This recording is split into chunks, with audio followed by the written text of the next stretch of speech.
evening. I will now do a presentation on the center of mass. And the center of mass, hopefully, is something that will be a little bit intuitive to you, and it actually has some very neat applications. So, in very simple terms, the center of mass is a point. Let me draw an object. Let's say that this is my object. Let's say it's a ruler. And so this ruler, it exists, so it has some mass. And my question to you is, what is the center of mass? And you say, Sal, well, in order to figure out the center of mass, you have to tell me what the center of mass is. And what I tell you is the center of mass is a point. And it actually doesn't have to even be a point in the object. And I'll do an example soon where it won't be. But it's a point, and at that point, for dealing with this object as a whole, or the mass of the object as a whole, we can pretend that the entire mass exists at that point. And what do I mean by saying that? Well, let's say that the center of mass is here. And I'll tell you why I picked this point, because that is pretty close to where the center of mass will be. If the center of mass is there, and let's say the mass of this entire ruler is, I don't know, 10 kilograms. This ruler, if a force is applied at the center of mass, let's say 10 newtons, right? So the mass of of the whole ruler is 10 kilograms. 10 kilograms. If a force is applied at the center of mass, this ruler will accelerate the same exact way as would a point mass. Let's say that we just had a little dot, but that little dot had the same mass, 10 kilograms. And we were to push on that dot with 10 newtons. In either case, in the case of the ruler, we would accelerate upwards at what? Force divided by mass. So we would accelerate upwards at 1 meter per second squared. And in this case of this point mass, we would accelerate that point. And when I say point mass, I'm just saying like something really, really small, but it has a mass of 10 kilograms. So it's much smaller, but it has the same mass as this ruler. This would also accelerate upwards with a magnitude of 1 meters per second squared. So why is this useful to us? Well, sometimes we have some really crazy objects, and we want to figure out exactly what it does. And if we know its center of mass first, we can know how that object will behave without having to worry about the shape of the object. And I'll give you a really easy way of realizing where the center of mass is. If the object has a uniform distribution. When I say that, it means, let's say, for simple purposes, if it's made out of the same thing, and that thing that it's made out of, its density doesn't really change throughout the object, the center of mass will be the object's its geometric center. So in this case, this is all, a ruler is almost a one-dimensional object. We just went halfway. The distance from here to here and the distance from here to here is the same. This is the center of mass. If we had a two-dimensional object, let's say we had like this triangle, and we wanted to figure out its center of mass, it'll be the center in 2 dimensions. So it'll be something like that.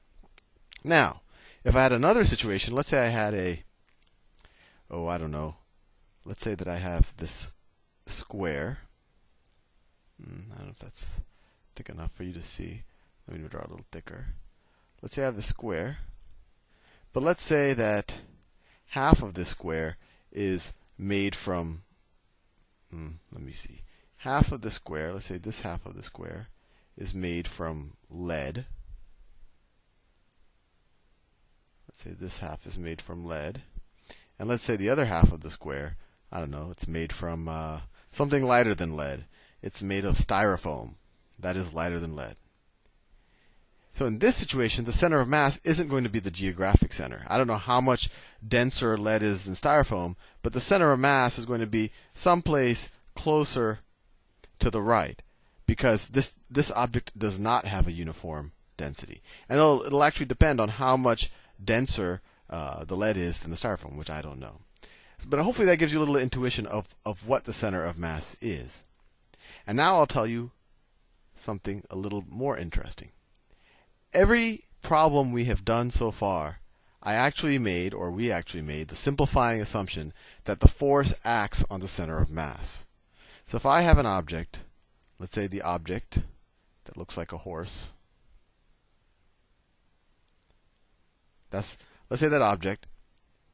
If this is the object's center of mass, I don't know where the horse's center of mass normally is, but let's say a horse's center of mass is here.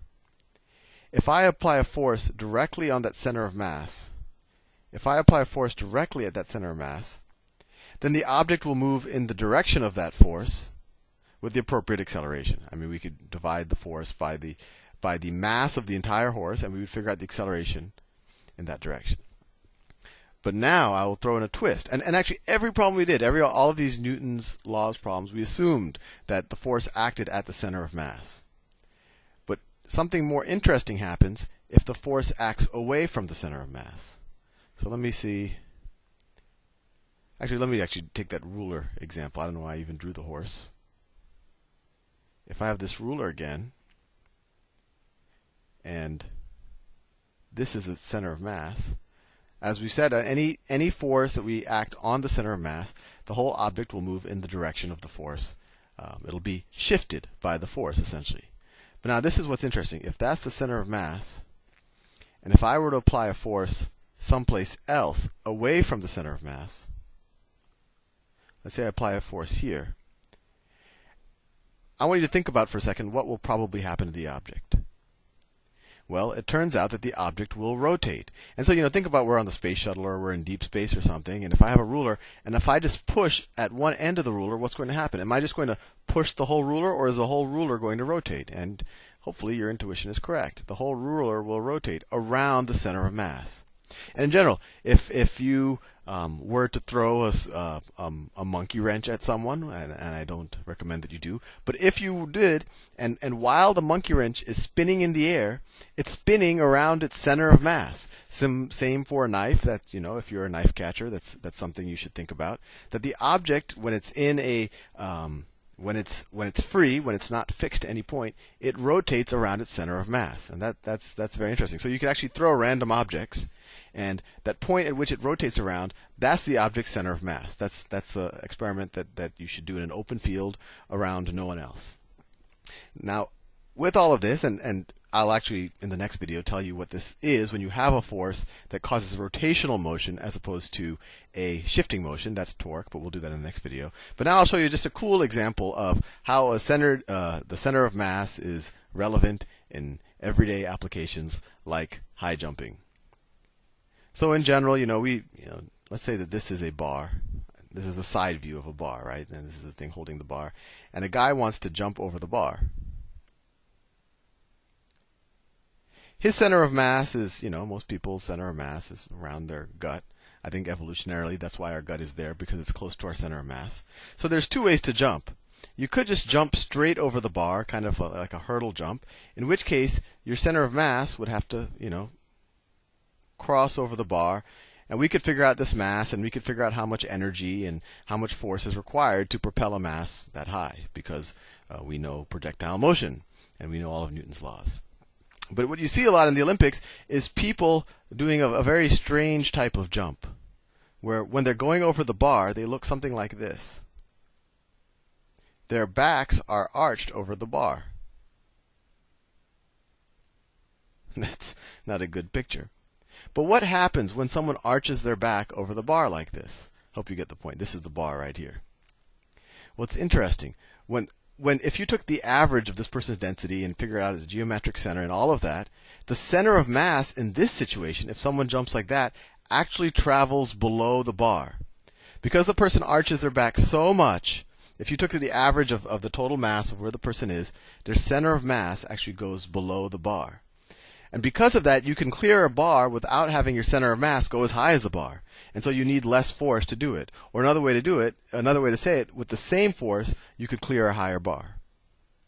Hopefully I didn't confuse you, but that's exactly why these high jumpers arch their back, so that their center of mass is actually below the bar, and they don't have to exert as much force. Anyway, hopefully you found that to be a vaguely useful introduction to the center of mass, and I'll see you in the next video on torque.